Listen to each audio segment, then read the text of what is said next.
السلام عليكم ورحمة الله وبركاته. حبايبي طلبة بريب 1. دلوقتي يا حبايبي هناخد مع بعض مراجعة على lesson 2 من unit 1 بعنوان acids and alkalis. طبعا الفيديو دوت هيكون في دقايق بسيطة، مش هيكون في وقت كبير. ده هيكون ريفرنس ليك يوم الامتحان، هنرجع له يوم الامتحان. وطبعا ده مش هيغنينا عن الفيديو الأساسي اللي هو فيه شرح طويل شويتين. بس انا مش هخلي لك ولا كلمه ناقصه في الفيديو ده، هشرح لك كل الكلام موجود في الفيديو دوت، بس في وقت اقل شويه عشان زي ما قلت لك هيكون ريفرنس ليك يوم الامتحان. طبعا انا ملخصه لكم كده الدرس في 6 ورقات. الست ورقات دول هنزله لكم في PDF على جروب التليجرام علشان اللي عايز يذاكر منهم بدل ما يرجع للورق كتير اللي موجود في الكتاب. وزي ما قلت لكم مش هيكون ناقص ولا كلمه عن الكتاب. يلا بينا بقى نبدا الدرس ونقول بسم الله.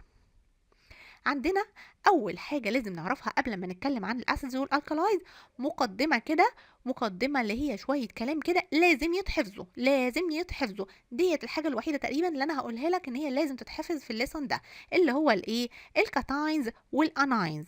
عندنا يعني ايه كاتاينز؟ الكاتاينز يعني بوزيتيف ايونز. يعني بوزيتيف ايون. طب البوزيتيف ايونز دي بتتكون من ايه يا ولاد؟ بتتكون من الميتالز. زي ايه؟ هديكوا اكزامبل بسيط علشان نفهم الكلام. عندي الليثيوم Li3. عندي هنا لما اعمل له electronic configuration 2 1 during الكيميكال رياكشن الميتالز بتعمل ايه؟ طبعا احنا عرفنا على طول خلاص ان هو ميتال، ان هو فيه هنا 1 الكترون. لو فيه 1 او 2 او 3 الكترونز هنا على طول هيكون ميتال. طب during chemical reaction الميتالز lose electrons. فلما هيلوز الكترون ايه اللي هيحصل؟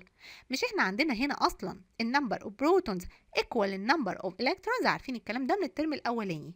فلما هيلوز الكترونز يبقى على طول الالكترون ده هيقل، يبقى النيجاتيف تشارج هتقل 1. هيبقى عندي البوزيتيف تشارج اكتر من النيجاتيف تشارج، فهيتكون عندي بوزيتيف ايون. يبقى الكاتاين هو البوزيتيف ايون للميتال، يبقى ميتاليك اليمنت ايون هو البوزيتيف ايون او هو الكاتاين. يبقى الميتالز بتكون ايه؟ بوزيتيف ايون او كاتاين. زي ايه؟ زي ليثيوم، صوديوم، بوتاسيوم، سيلفر، مغنيسيوم، كالسيوم، زنك، باريوم والومنيوم. كل دول بوزيتيف ايونز لميتالز، ميتاليك اليمنت ايونز. طيب الاناينز عباره عن نيجاتيف ايونز. برضو عندنا ناخد اكزامبلز. هناخد اكزامبل كده الاكسجين 8. عندي الاكسجين 2 6. عندي هنا 6 الكترونز على طول، يبقى نون ميتال. نون ميتال. لو لقيت هنا 5 او 6 او 5 او 6 او 7 الكترونز على طول هقول ان ايه؟ نون ميتال. في النون ميتال gain electrons during chemical reaction. فلما هيكتسب بقى الكترونز، لما هيجين الكترونز هيبقى عندي هنا النمبر اوف الكترونز اكتر من نمبر اوف بروتونز، يعني النيجاتيف تشارج اكتر من البوزيتيف تشارج. يبقى هيكون عندي على طول ايه؟ نيجاتيف اين. يبقى النون ميتالز بتكون نيجاتيف اينز، يبقى الاناينز هي عباره عن نيجاتيف اينز، هي النون ميتاليك اليمنت اينز. طيب هنا بقى النيجاتيف تشارج دي بتكون عباره عن ايه؟ شايفين هنا الاكسجين هنا هيجين 2 الكترونز علشان دول يبقوا 8، فعلى طول هلاقي عليه نيجاتيف 2. لو عندي مثلا هنا هيجين كام الكترون؟ انا عندي هنا بس اونلي 1 نيجاتيف تشارج، يبقى على طول هيجين 1 الكترون. هنا الكلورين عليه 1 نيجاتيف تشارج، يبقى على طول هيجين 1 الكترون. ملاحظين حاجه؟ ان احنا عندنا هنا كل الاناينز هتلاقوا السافكس بتاعتها، السافكس دي اللي هي اخر 3 حروف IDE. السافكس IDE، فلورايد، كلورايد، برومايد، ايودايد، اوكسايد، سلفايد. وعندنا كمان في حاجه مهمه جدا، ان احنا عندنا كل النون ميتالز بتكون نيجاتيف اينز، لكن عندي اكسبشن وحيد اللي هو مين؟ اللي هو الهيدروجين هو النون ميتال الوحيد اللي بيكون بوزيتيف اين، بتكون كاتاين. بعد كده هناخد معانا الاتوميك جروب. يعني ايه اتوميك جروب؟ يعني بولي اتوميك ايون. باين قوي من اسمها التعريف بتاعها، اللي هو عباره عن ايه؟ عباره عن ايون composed of more than one atom of more than one element. يبقى الاتوميك جروب هي البولي اتوميك ايون. بولي اتوميك يعني اتوم بتتكون ايه؟ كذا اتوم مع بعض، كذا اتوم مع بعض مكونين ايون. بولي اتوميك ايون يبقى ايون composed of more than one atom more than one element. عندنا برضو التيبل ده لازم نحفظ فيه الاتوميك جروبس اللي موجوده عندنا. عندنا هنا في هيدروكسيد، نيتريت، نيترايت، بايكربونات، كلورايد، امونيوم، وكربونات، سلفيت، سلفايد، فوسفيت. دول عليكم برضو لازم نحفظهم. طيب هنتلخبط في حفظهم؟ لا خالص، هنقسمهم. عندنا only one atomic group with positive charge اهي، اللي هي مين؟ الامونيوم. الامونيوم جروب is only positively charged atomic group اللي احنا هندرسها عندنا في المنهج، اللي هي NH4، متكون من واحده نيتروجين واربعه هيدروجين. وعندنا 3 عليهم 2 نيجاتيف تشارج، اللي هي الكربونات CO3، سلفيت SO4، سلفايد SO3. وعندنا واحده بس عليها 3 نيجاتيف تشارجز، اللي هي الفوسفات PO4 نيجاتيف 3، والباقيين كلهم عليهم 1 نيجاتيف تشارج. لو ما حفظناش الجدولين دول اعرفوا ان احنا مش هنعرف نحل اي حاجه في الليسون بتاعنا. هندخل بعد كده بقى على عنوان الدرس بتاعنا اللي هو acids and alkalis. يعني ايه acids؟ الاسيدز دي عباره عن substances، مواد بتدوب في الميه dissolve in water، بحطها في الووتر dissolve in water، وبتبدا تدينا hydrogen cations.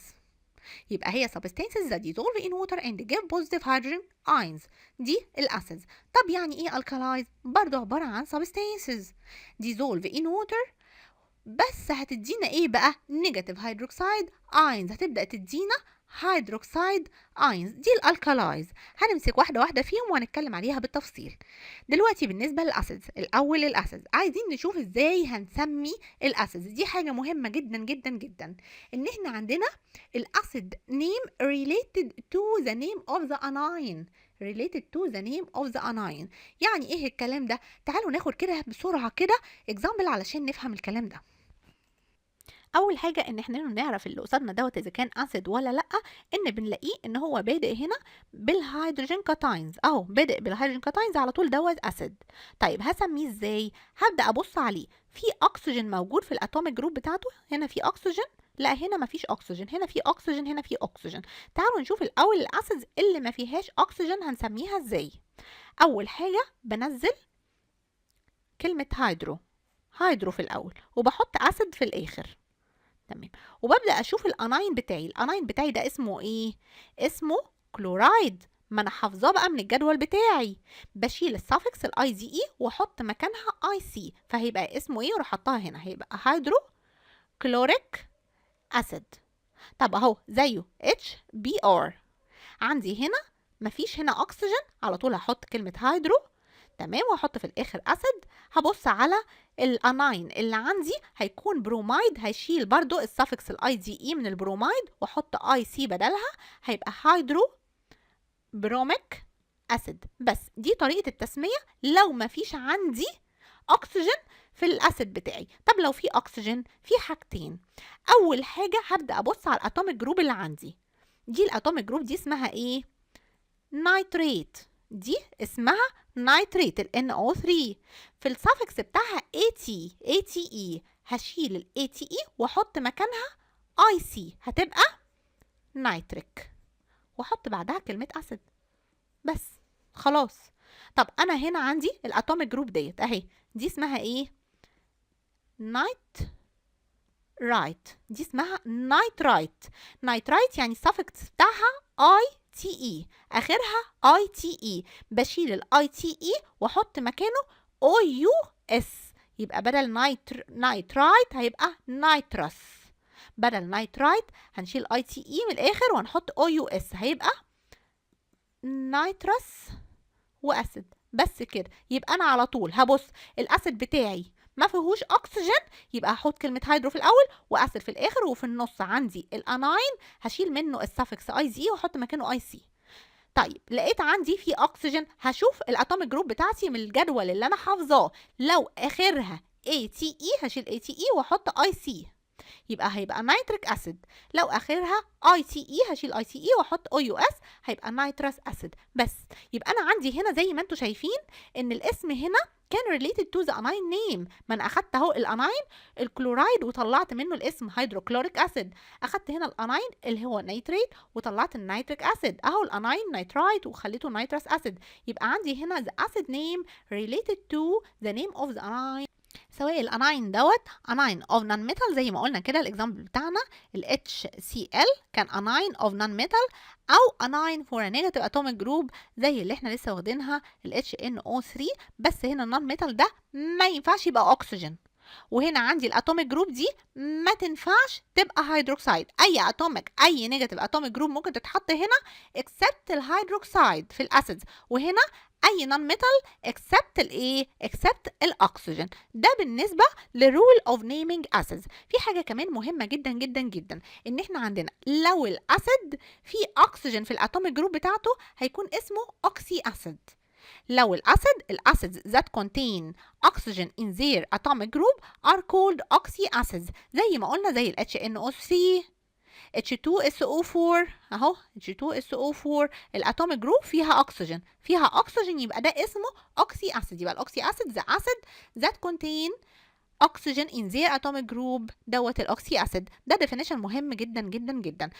كمان عندنا حاجة مهمة، ان احنا لما جينا نقول ان احنا لما بنيجي نعمل نيمينج للاسيد اللي هو ما فيهوش اي اكسجين فيه دوت يا ولاد، قلنا ان احنا مثلا زي ال HCl قلنا هيبقى هيدروكلوريك اسيد، ال HBr هيدروبروميك اسيد، H2S هيدروسلفوريك اسيد. طيب بس في حاجة مهمة، ان النيمينج دوت للسوليوشن فورم، يعني ده النيم اوف اسيد. طب لو الكومباوند ده في الجيزيوس ستيت، لو في الجيزيوس ستيت ال HCl مش هسميه هيدروكلوريك اسيد، هسميه زي ما هو كده هيدروجين كلورايد، هيدروجين بروميد، هيدروجين سلفايد دوت لو في الجيزيوس ستيت. يبقى هنا عندنا طريقه التسميه اللي انا كنت عماله اقول لكم عليها اللي هي هيدروكلوريك اسيد، هيدروبروميك اسيد اللي احنا لسه قايلينها دلوقتي، دي كلها لما يكون الكومباوند ان ذا سوليوشن فورم اللي هو النيم اوف اسيد. لكن لما يكون في الجيزيوس ستيت يكون بيتسمى، بنقراه كده من الشمال لليمين زي ما هو، بحط هنا الكاتاين نيم الهيدروجين وبعد كده كلورايد، هيدروجين بروميد، هيدروجين سلفايد. دي حاجه مهمه جدا وبتيجي في الاختيارات عندكم لازم تكونوا عارفينها. طيب كمان هنا مدينا شويه اكزامبلز بقى، ان احنا لو عندنا الاسيد دوت فيه اكسجين يعني عندنا اوكسي اسيدز. يعني الاوكسي اسيد زي عندي مثلا HNO3، ال NO3 هنا عند الاتوميك جروب بتاعته ال NO3 يبقى هي نايتريت ATE suffix بنشيلها ونحط IC نيتريك اسيد. H2SO4 هنبص على الاتوميك جروب بتاعتي هتكون ايه SO4 انا حافظاها من الجدول، اللي هي السلفيت ATE هنشيلها ونحط IC هيبقى سلفوريك اسيد. عندي برضو الفوسفيت هيبقى فوسفوريك اسيد عشان اخرها ATE الاتوميك جروب بتاعتي. طبعا عندي زي ال HNO2 وال H2SO3 دول اخرهم الاتوميك جروب ICE. نيترايت هيبقى نيترس اسيد، سلفايت هيبقى سلفرس اسيد. ده بالنسبه يا ولاد الرول اوف نيمينج اوف اسيدز. كمان في حاجه مهمه جدا جدا، ان انا اعرف منين عدد الهيدروجين كاتاينز اللي عندي. يعني مثلا هنا زي مثلا عندي الفوسفوريك اسيد، او عندي فوسفوريك اسيد، عندي فوسفوريك اسيد ده هنا عندي الايه الاتوميك جروب بتاعتي اللي هي الفوسفيت اللي هي BO4 3. طيب انا عندي التشارج هنا -3 يبقى عندي لازم 3 هيدروجين كاتاينز. طب اهو HBr هيدروبروميك اسيد، عندي هنا الاناين بتاعي اللي هو البروميد اناين عليه 1 نيجاتيف تشارج يبقى على طول عندي 1 هيدروجين كاتاين. السلفايت اناين هنا في السلفرس اسيد عليها 2 نيجاتيف تشارجز يبقى على طول عندي 2 هيدروجين كاتاينز. يبقى عندي التوتال تشارج اوف ذا اسيد ايكوال 0. ليه؟ لان انا عندي اهو لو جمعت هنا التشارجز دي اهو 2 تشارجز 2 بوزيتيف تشارجز مع 2 نيجاتيف تشارجز هدينا 0، يبقى التوتال تشارج اوف اسيد ايكوال 0. يبقى في معلومتين مهمين قوي هنا عندي، ان اول حاجه النمبر اوف هيدروجين كاتاينز equal to the magnitude of charge of the anion. يبقى انا عندي هنا التشارج اللي موجود على الاناين هيكون عدد الهيدروجين كاتاين، دي اول حاجه. وتاني حاجه عندي مهمه ان the total charge of the acid equal 0. كمان عندنا قال لنا ان في importance of acid in our lives، يعني في حاجات مهمه في الاسيدز كده في حياتنا. زي ايه؟ زي الهيدروكلوريك اسيد، ده اسيد مهم جدا جدا اللي هو ال HCl اللي لسه اتكلمنا عنه من شويه. مهم في ايه بقى الهيدروكلوريك اسيد دوت secreted by the stomach and participate in food digestion، يعني بيساعد في الفود digestion يا ولاد في هضم الطعام، ده ال HCl الهيدروكلوريك اسيد. طيب اللاكتيك اسيد مهم في ايه؟ provides the muscles with the energy during the lack of oxygen، يعني واحنا بنعمل مجهود او كده بيجي يحصل leakage للاكسجين في الماسلز بتاعتنا، بيحصل نقص الاكسجين في الماسلز، فبيجي اللاكتيك acid و provide the muscles with the energy during the lack of oxygen, but its accumulation in the muscles cause muscle cramps. يعني ايه؟ يعني لو زاد واتجمع في الماسلز بيبدأ يعمل لنا cramp اللي هو الشد العضلي اللي بيحصل عندنا في الماسلز. ده بالنسبة أول جزء عندنا اللي هو الأسيدز. عندي بعد كده الالكالايز النيمنج بتاعها سهل جدا جدا جدا ان انا اسميها. بصوا عندي مثلا اكزامبل NaOH. بصوا هسميها ازاي. انا عندي الكاتاين بتاعي اللي هو Na اللي هو الصوديوم، وبعد كده عندي الهيدروكسيد جروب، يبقى NaOH صوديوم هيدروكسيد. بقراها من الشمال لليمين بس كده. طبعا انا بعرف منين اللي قصادي دوت من الالكالايز؟ من الهيدروكسيد جروب، لازم يكون فيه هيدروكسيد جروب في الاخر كده، فانا بسميها بكل سهوله صوديوم هيدروكسيد من الشمال لليمين. اهو عندي مغنيسيوم هيدروكسيد، امونيوم هيدروكسيد، يبقى عندي النيم of the alkali related to the name of the cation. الاسم بيكون على حسب الكاتاين الموجود، ما انا اهو صوديوم هيدروكسيد، مغنيسيوم هيدروكسيد، امونيوم هيدروكسيد. فعندي الكاتاين ده بيكون حاجه من الحاجتين، يا اما طبعا كاتاين of metal، الكاتاينز اللي احنا حافظينهم في التيبل الاولاني اهو، هرجع له الكاتاينز اهو، الكاتاينز of metal، او بوزيتيف اتوميك جروب اللي هي الوحيده اللي عندي اللي هي الامونيوم. وزي ما انتم شايفين اهو في الاكزامبل اللي قصادي اهو، عندي اهو الامونيوم اهي، امونيوم هيدروكسيد، عندي دوت من الالكالاي عشان فيه هيدروكسيد. وطبعا زي ما انتم شايفين الاسم related to the cation name اهو، كاتاين صوديوم، صوديوم هيدروكسيد، مغنيسيوم، مغنيسيوم هيدروكسيد، امونيوم، امونيوم هيدروكسيد. دي اول حاجه عندي. كمان عندي ان زي ما احنا قلنا ان الموليكولار فورمولا اوف الكالاي ends with the formula of hydroxide، او اخر حاجه فيها الهيدروكسيد لازم ends with ايه؟ with الهيدروكسيد. وكمان عندي النمبر اوف هيدروكسيد جروبس. هنعرف النمبر ده منين؟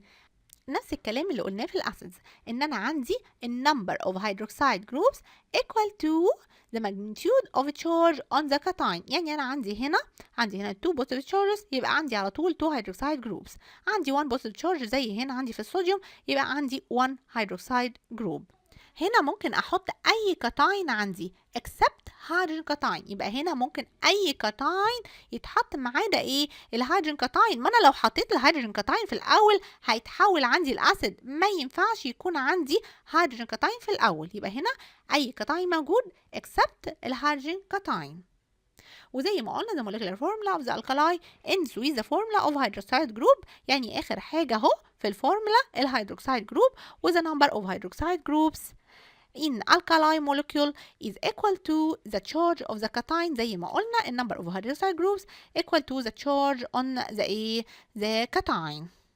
واخر حاجه هنقولها ان احنا عندنا التوتال تشارج اوف الكالاي ايكوال 0. نفس الكلام، احنا عندنا 2 بوزيتيف تشارجز وهنا 2 نيجاتيف تشارجز، لما هنجمعهم هيدينا 0، يبقى عندنا برضو التوتال تشارج اوف ذا الكالاي ايكوال 0. يبقى عندي التوتال تشارج اوف اسيد كان ايكوال 0 والتوتال تشارج اوف الكالاي برضو ايكوال 0. طيب لو جه وقال لي اكتبي لي الفورمولا بتاع المغنيسيوم هيدروكسيد، هبص على طول اشوف المغنيسيوم عندي Mg بوزيتيف 2 وعندي الهيدروكسيد اللي هو OH، يبقى هروح قايله MgOH. مظبوط؟ طبعا غلط. ليه؟ لان انا عندي هنا النمبر اوف هيدروكسيد جروبس هتكون 2، لان انا عندي هنا التشارج بوزيتيف 2، يبقى هنا على طول هكتب ايه؟ باي 2. طبعا خدوا بالكم الاتوميك جروب لما يكون في كذا اتوميك جروب ما ينفعش ان انا اكتب MgOH2، ما ينفعش، لازم اكتب باي 2. جاي لي هنا examples على acidic substances موجودة عندنا في البيت، زي الليمون، زي الكاتشب، زي الجريبس. وكمان alkaline substances موجودة برضو عندنا زي cleaners المنظفات، toothpaste، وكمان البيكنج صودا. طبعا دول لازم نبقوا عارفينهم علشان بيجولنا في الأسئلة في الامتحانات. بعد كده برضو مديني تاني definition عن الأسيد، بيقول لي is a substance whose solution in water increase the percentage of hydrogen cations in the solution. نفس الكلام اللي احنا قلناه، ان هي لما الأسيدك substances ديت dissolve in water ايه اللي هيحصل؟ هيتكون عندي hydrogen cations. لكن عندي الالكلايز عبارة عن substances whose dissolution in water increases the percentage of the hydroxide anion ال OHA negative في solution. طيب هو بيقول لي هنا بقى ان انا عندي مثلا لو عندي ال HCl الهيدروجين كلورايد وبدأنا نعمل له ديزوليوشن في الووتر، هيتكون عندي H بوزيتيف بلس Cl نيجاتيف يعني الهيدروجين كاتاين والكلورايد اناينز. طب لو عندي H2SO4 وعملت لها ديزوليوشن هيدينا الهيدروجين كاتاين وهيدينا كمان السلفيت اناينز. طيب لو عندي بقى NaOH الكالاي وبرده عملت له ديزوليوشن ان ووتر دوبته في الميه هيدينا الصوديوم كاتاينز والهيدروكسيد اناينز. ما احنا قلنا اي الكالاي هيدينا هيدروكسيد واي اسيد هيدينا هيدروجين كاتاينز. طبعا عندي MgOH باي 2 برضه نفس الكلام، دي كلها اكزامبلز هيدينا Mg+2 كاتاينز و OHA اناينز. طيب كمان في حاجه مهمه ان بيقول لي ان الهيدروجين كاتاينز دي responsible for the properties of acid، مسؤوله عن ال properties of acid، وعندي الهيدروكسيد اناينز دي responsible for the properties of alkalis. زي ايه؟ زي الافكت on litmus strip. الافكت on litmus strip. طب هي بيحصل ايه بقى الليتمس ستريب؟ لو عندي هنا اسيد ونزلت فيه البلو ليتمس ستريب بيحوله للون الريد، مهمه جدا جدا. وهنا عندي لو عندي الكالاين سوليوشن ونزلت فيه الريد ليتمس ستريب بيحوله للون البلو، يعني الليتمس ستريب differentiate between acidic solution and alkaline solution. لو جالي سؤال والسؤال ده مهم يقول لي how can we differentiate between an acid solution and an alkaline solution؟ ازاي نعمل لهم differentiation؟ طبعا using litmus strip while acidic solution turns blue litmus strip into red، بيحول البلو للريد، لكن الالكالاين solution turns red litmus strip into blue. طيب انا كده فرقت بين الايه؟ بين الاسيدز والالكالاي using الايه؟ using الليتمس ستريب. عندي حاجه كمان ان انا عندي في حاجه اسمها strong acids وفي حاجه اسمها weak acids، وstrong acid وweak acid. strong acid ديت عباره عن ايه؟ acids that are good electrical conductors. مهمه، انا بقول لكم على الحاجات المهمه واللي انا حاسه ان هي هتيجي في الامتحان. يبقى strong acid هي عباره عن acids that are good electrical conductors. زي ايه؟ زي hydrochloric acid، زي nitric acid، زي sulfuric acid. والweak acids ديت عباره عن الاسيد that are bad electrical conductors. زي ايه؟ زي diluted acetic acid. مهمه، diluted acetic acid هو الفينجر الخل. sulfurous acid، النيترس acid، كل دول weak acids that are bad electrical conductors. كمان في حاجة مهمة جدا عندنا ان الاسيدز react with alkalis بتكون salt and water، والكلام ده هنتكلم عنه كمان في الليسون اللي جاي، بس تبقى عارف ان الاسيدز react with alkalis وبتكون salt plus water. برضو دي مهمة جدا جدا وممكن تجيلنا في سؤال كده في الايه؟ في الاكمل. Hydrochloric acid reacts with sodium hydroxide forming sodium chloride salt NaCl and water H2O أهو acid زي ال HCl والالكالاي زي NaOH react with each other هيدينا NaCl plus H2O. مش هتكلم كتير عشان الكلام ده كله هنقوله في الليسون اللي جاي. لكن في حاجه مهمه جدا جدا ان الاسيدز don't react with each other، يعني ما ينفعش الاقي اسيد بيتفاعل مع اسيد، مفيش رياكشن بين تو اسيدز، وكمان مفيش رياكشن بين تو الكالايز، لكن الاسيدز react with ايه؟ with alkalis. كمان في جزء مهم جدا جدا جدا جدا في الليسون اللي هو الميديكال ابليكيشن اللي هو الميلك اوف ماجنيزيا. الميلك اوف ماجنيزيا دوت بنستخدمه for treatment of a gastric acidity. الجاستريك acidity اللي هي الايه؟ الحموضه. ليه؟ لان هو contains magnesium hydroxide، في magnesium hydroxide اللي هو MgOH by 2، فعشان كده بيعمل neutralization للاسيديتي او الجاستريك اسيديتي. يعني ايه الكلام ده؟ الجاستريك اسيديتي يعني زياده الحموضه، يعني في اسيد زاد عندنا في المعده. لما الاسيد ده بيزيد عندي في الاستومك ايه اللي بيحصل؟ ببدا انزل عليه الكالاي اللي هو المغنيسيوم هيدروكسيد، فهيعمل له نيوتراليزيشن، فهيحصل ايه؟ ان انا الاحساس الرخم اللي بيجي لي دوت هيروح. يبقى احنا بنستخدم الميلك اوف ماجنيزيا في التريتمنت اوف ايه؟ اوف gastric acidity. ليه؟ give reason as it contains magnesium hydroxide اللي هو MgOH by 2. بعد كده هنتكلم على جزء برضو مهم جدا جدا. الليسون ده كله اسئله مهمه، ولو انتم ملاحظين تقريبا زي ما قلت لكم نسبه كبيره جدا جدا جدا مبنيه على ان انت تبقى فاهم مش تبقى حافظ. عندنا كمان جزء مهم قوي في الدرس اللي هي الميتال اوكسايدز and نون ميتال اوكسايدز. بصوا ركزوا معايا، جزء سهل وبسيط جدا هنفهمه، مش هيبقى محتاج اي حفظ، عندنا يعني ايه metal oxides؟ يعني metals حصل لها burning in the presence of oxygen، فتكون عندي metal oxides. metals حصل لها burning in the presence of oxygen، كون عندي metal oxides. ليها اسم تاني اللي هو basic oxides. basic oxides. الميتال oxides أو البيزك oxides dissolve in water form alkalis. يعني الميتال oxide أو البيزك oxide لما هنحطها في الووتر هيحصل لها ايه؟ هيحصل لها ان هي هتدوب dissolve in water وفورم alkalis، علشان كده هي اسمها basic oxides. يبقى يعني ايه basic oxides؟ عبارة عن metal oxides. عبارة عن metal oxides some of which dissolve in water forms alkalis. طيب النون metal oxides عبارة عن non metal حصل لها برضو burning in the presence of oxygen، فتكون عندي non metal oxides. تمام. ليها اسم تاني اللي هو الأسيدك oxides. يبقى الأسيدك oxides دي عبارة عن ايه؟ عبارة عن non metal oxides.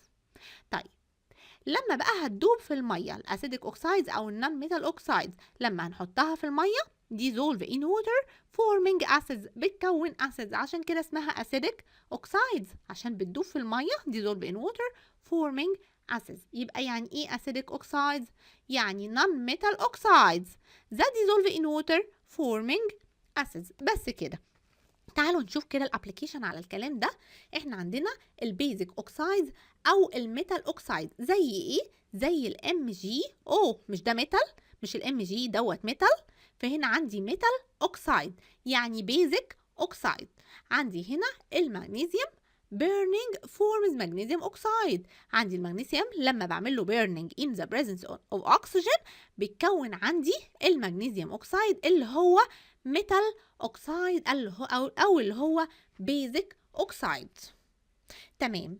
طيب لما هنمسك بقى الميتال اوكسايد او البيزك اوكسايد ده وهنبدا ان احنا نعمل له dissolving in water هيكون عندي ايه؟ هيكون عندي الكالاي اللي هو MgOH by 2. يبقى مغنيسيوم burning forms magnesium oxide. اول حاجه المغنيسيوم الميتال اتحرق حصل له burning in the presence of oxygen فكون عندي الميتال اوكسايد اللي هو المغنيسيوم اوكسايد. المغنيسيوم اوكسايد ده dissolves in water بيدوب في الميه forming magnesium hydroxide solution. المغنيسيوم اوكسايد لما بيدوب في الميه هيكون magnesium hydroxide solution يعني فورم ايه؟ الكالاي. طبعا الالكالاي turns red litmus strip زي ما احنا عارفين to blue. طيب هنشوف بقى الابليكيشن على الاسيديك اوكسايدز اللي هي النون ميتال اوكسايد زي السلفر ترايوكسايد SO3 دوت نون ميتال اوكسايد سلفر ترايوكسايد. تراي طبعا عشان في هنا 3.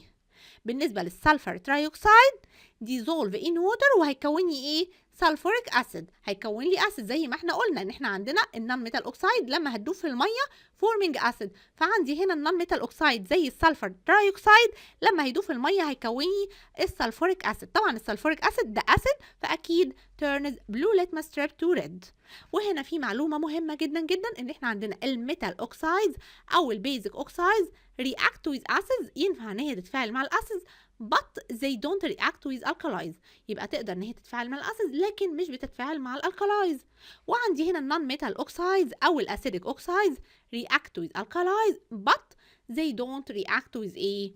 with acids. ده الجزء بتاع الميتال اوكسايدز ايه النون ميتال ايه اوكسايدز. اخر حاجه عندنا في الدرس اللي هو الاسيد رينز. قبل ما نكمل الاسيد رينز لو عجبك الشرح بتاعي ما تنساش تعمل اللايك الجميل بتاعك، ولو لسه ما عملتش سبسكرايب اعمل لي سبسكرايب دلوقتي حالا عشان يوصلك كل الفيديوهات بتاعتي. يلا بينا بقى نكمل. بالنسبه بقى للاسيد رينز لما بيحصل بيرنينج للفوسيل فيولز في الفاكتوريز في الكورز في الباور ستيشنز بيحصل بيرنينج للايه؟ للفوسيل فيول. بيبدا يطلع عندي acidic oxides. acidic oxides اللي هي non metal oxides اللي احنا لسه متكلمين عنها حالا. acidic oxides او non metal oxides بيطلعوا نتيجة البيرنينج او fossil fuel فبيطلع عندي السلفر دايوكسيد والنيتروجين دايوكسيد اهو non metal oxide او acidic oxide. بيطلعوا عندي، لما بيطلعوا بيحصل ايه؟ بيبدأوا ان هما يحصل لهم dissolution in the water vapor. بيدوروا على اي ميه هنا فبيلاقوا الووتر فيبر، بيبدأ يحصل لهم dissolution in the water vapor، بيدوبوا في الووتر فيبر. طب لما هيدوبوا في الووتر فيبر هيحصل ايه؟ هيجمعوا، يحصل لهم accumulation in the four أو in the clouds، بيبدأوا يتجمعوا في الكلاودز، في السحب. وبعد كده بيبدأ يحصل بقى إيه؟ بيبدأ يحصل precipitation و falling rains، بس بيكون فيهم إيه؟ بيكون فيهم acids. ليه؟ ما أنا عندي هنا النون ميتال أوكسايدز أو الأسيدك أوكسايدز لما dissolved in water بيكونوا عندي acids اللي هم زي ال H2 SO4 وكمان ال HNO3. فلما بينزل بقى الرين اللي عندنا بيكون فيه acids، فبيكون acid rains، أمطار حمضية. طب الأمطار الحمضية دي فيها مشكلة؟ طبعا فيها مشكلة. طب يعني إيه الأول acid rains؟ هي عبارة عن rain resulting from the dissolution of acidic oxides in atmospheric vapor. أهو الأسيدك oxides أو non metal oxides حصل لها dissolution في الووتر vapor فتكون عندي acid ونزل الإيه؟ الأسيد رين. في الأسيد رين عبارة عن الرين resulting from the dissolution of acid oxides in atmospheric vapor. طب ال harmful impacts ودي مهمة of acid rains: destruction of forests، تدمير الغابات، و harming the aquatic organisms، بتضر الايه aquatic organisms لما تيجي الدنيا تمطر ويكون المطرة دي فيها acids بتنزل على اي مكان فيه مية زي مثلا rivers او كده، فبتأثر على aquatic organisms. وكمان ال corrosion of buildings، يعني بتبدأ ان هي تعمل تآكل للمباني. و health problems in the human respiratory system، كمان بتأثر على respiratory system بتاع الهيومن. خلاص خلصنا lesson 2. انا عندي هنا البي دي اف في 6 ورقات هنزلهولك على جروب التليجرام، هتذاكر منه وان شاء الله باذن الله تجيبوا الفول مارك وتفرحوني معاكم. واشوفكم المره الجايه على خير، والسلام عليكم ورحمه الله وبركاته.